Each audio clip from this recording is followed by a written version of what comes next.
mga byuda sa duha ka mga sakop sa Special Action Force nga nakalas sa engkwentro sa Mama sa Panod didto sa Maguindanao gihatagan og financial assistance. Gipasidunggan usab ang mga nakalas nga staff members sa Civil Service Commission. Si Chona Carion sa report.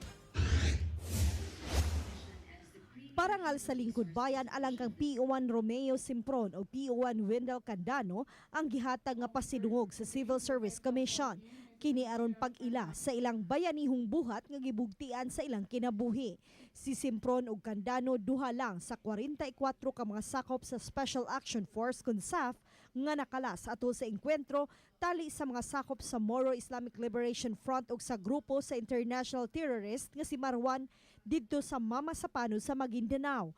Mismo ang mga asawa sa duha ka pulis nga sila si Dr. Kristen Simpron ug Michelle Candano may midawat sa plake. Gawas ni ini gihatagan usab sila sa Civil Service Commission og tag 100,000 pesos nga financial assistance.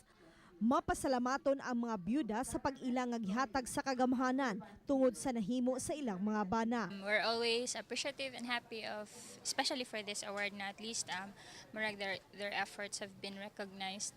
Thank you kayo sa mga ning tabang na mo. We really appreciate it.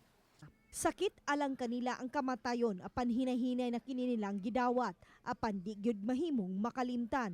Gani si Michelle gipatatog gyud sa iyang bukton ang naong sa iyang bana. Dili na jud ni siya pwede ma-erase. Kay muna ko ni siyang ipatato para every time asa ako makita ron ako sa kuyog rapod ako siya permi. Kung i-gauge na to in terms of mga hilak-hilak, drama-drama, siguro minimize, gamay na on that. Pero there's always a part of us nga will always be missed, nga will always remain na lang a memory. And siguro kana mo ay maraglisod i-deal with. Chona Carion, Balitang Bisdak.